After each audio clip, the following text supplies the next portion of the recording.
नमस्कार दोस्तों, यदि आपको भी लॉकडाउन में या कोविड आने के बाद में एवियन हुआ है तो आप इस वीडियो को ज़रूर देखिएगा। और यदि आपके परिचित में किसी को कोविड के दौरान मतलब प्रीवियस 2 सालों के अंतर्गत किसी को कोविड हुआ है तो उसके लिए वीडियो बहुत इन्फॉर्मेटिव है। तो चाहे वो आपके दोस्त हो, फैमिली मेम्बर हो या फिर आपके रिलेटिव हो या फिर आपका कोई ग्रुप हो एवियन से रिलेटेड, आप उस पर ज़रूर शेयर कीजिएगा।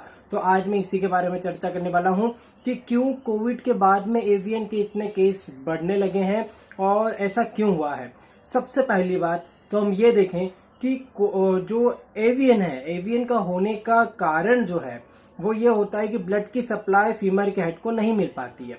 ठीक है, अब ये ब्लड की सप्लाई रुकने के कई सारे कारण हो सकते हैं, जिसमें से 40% जो कारण है वो इडियोपैथिक है, मतलब अननोन है, किसी को पता ही नहीं है कि 40% केस जो है उसमें कैसे हो गया एवियन।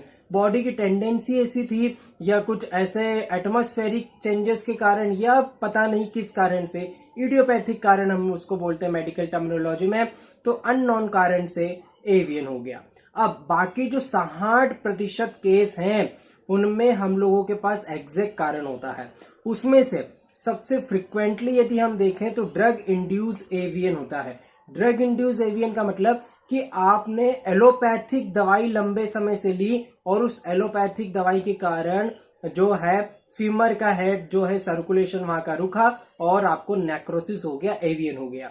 अब बाकी कारण एक्सीडेंटल कारण होते हैं, एनवायरमेंटल कारण होते हैं, लाइफ स्टाइल डिसऑर्डर्स में भी ये कहीं ना कहीं आता है। यदि आप बार बार हिप पे यदि चोट पहुंचाते रहोगे तो भी ये हो सकता है। अब सबसे पहले बात करते हैं हम लोग, और सबसे इंपॉर्टेंट बात जो आज की वीडियो में समझाने वाला हूं कि कोविड के बाद ही क्यों।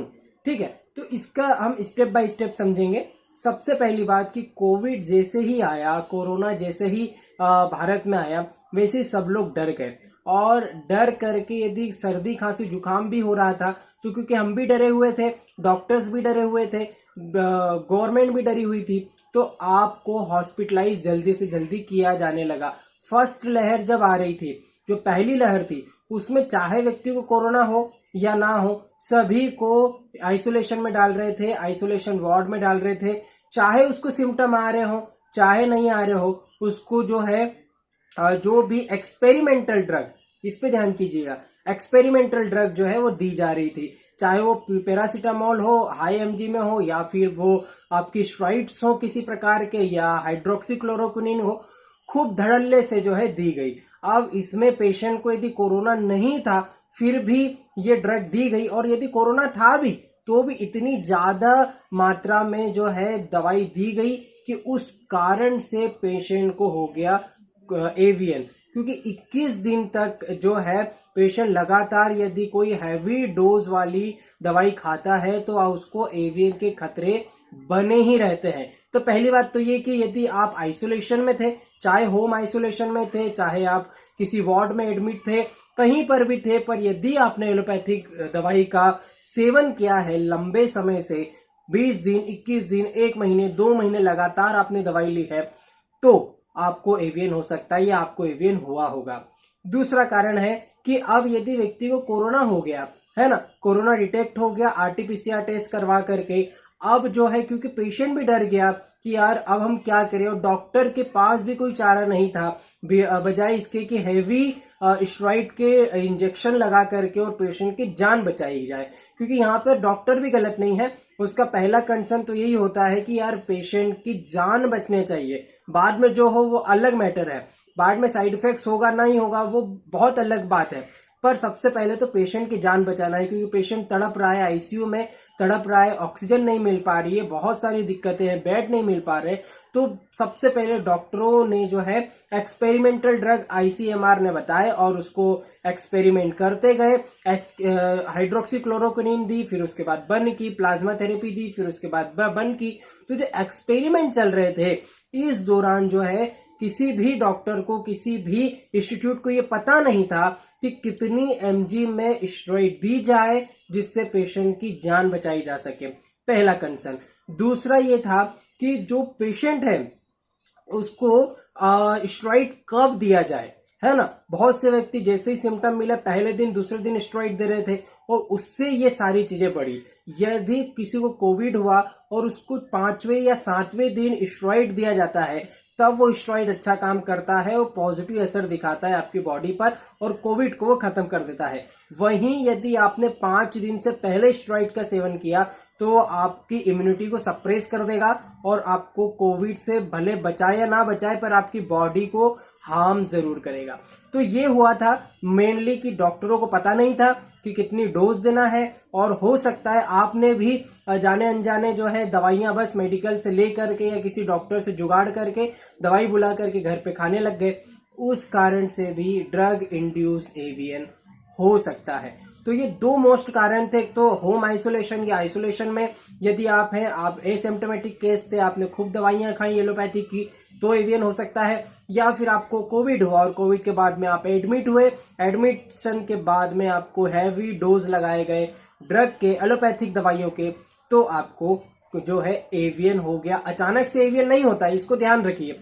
आज यदि आपने कोई चीज करी, आपके बॉडी को आज हार्म हुआ, तो एवीएन ये एक प्रकार का सक्सीड होता है धीरे धीरे। जब ये नेक्रोसिस बढ़ जाएगी, सेकेंड स्टेज तक आ जाएगी, तब आपको दर्द हल्का हल्का महसूस होगा। आप ध्यान नहीं दोगे क्योंकि एवीएन पता ही नहीं होता है कि एवीएन नाम की क्या बीमारी होती है। ठीक है, व्यक्ति को लगता है कि हाँ हल्का दर्द है, ठीक हो जाएगा, नॉर्मल बाजार में जाकर के किसी मेडिकल से पेन किलर लेके खा लेते हैं। ठीक है, उससे 2-3 दिन बन रहा, फिर बढ़ गया, ऐसे महीने दर महीने 1-1.5 महीना कर दिया, तो वो थर्ड स्टेज, जो सेकेंड स्टेज थर्ड स्टेज में हो गई। तब जाके ऑर्थोपेडिक डॉक्टर ने जो है बोला एमआरआई करवाओ और एवीएन निकल गया। तो ये एक सक्सीड प्रोसेस है। ऐसा कोई इन्फेक्शन जैसा नहीं है कि आज इन्फेक्शन हुआ और 2 दिन बाद आपको सिम्टम आने लग जाएंगे। सिम्टम धीरे धीरे आएंगे, जब आपकी तकलीफ बढ़ जाएगी वैसे आएंगे। जैसे कैंसर में आते हैं, कैंसर में सिम्टम कब आते हैं? जब वो अपनी जो स्टेज है वो चेंज करते रहता है, तब सिम्टम आना शुरू होते हैं। तो ये एक मोटा मोटा मैंने आपको कारण बताया है कि कोविड के बाद क्यों हो रहे हैं। अब आप बहुत से लोग होंगे जिसको कोविड के बाद में एवीएन हुआ होगा, बट आपने कभी कोई दवाई नहीं ली, तो आपको कैसे हो गया, ये भी आपका एक क्वेश्चन होगा आई थिंक। तो आपको ऐसे हो गया कि शायद आपकी हिस्ट्री में एक्सीडेंट रहा हो, चाहे 2 साल पहले हो, 4 साल पहले हो, वो मैटर नहीं करता है। पर एक्सीडेंट यदि आपके हिस्ट्री में रहा हो और आपको पैर की या हिप जॉइंट का ट्रॉमा हुआ हो, तब आपको एवीएन हो सकता है। या फिर आपकी बॉडी जो है हायर ससेप्टिबिलिटी की हो और आपने छोटी मोटी गोली ले ली हो 10-5 दिन की। फंगल इन्फेक्शन के मेरे पास केस आते हैं जो बोलते हैं सर हमने 3 महीने फंगल इन्फेक्शन की दवाई खाई, अब हमको एवीएन हो गया। तो ये सारे जो सिम्टम्स हैं, ऐसा नहीं कि कोविड की दवाइयों से ही एवीएन होता है, नहीं, कोई सी भी एलोपैथिक दवाई जिसमें स्टेरॉइड है वो आपको एवीएन कॉज करवा सकता है। तो आई थिंक आपको समझ में आ गया होगा कि यदि आपको कोविड नहीं भी हुआ तो भी कैसे एवीएन हुआ है।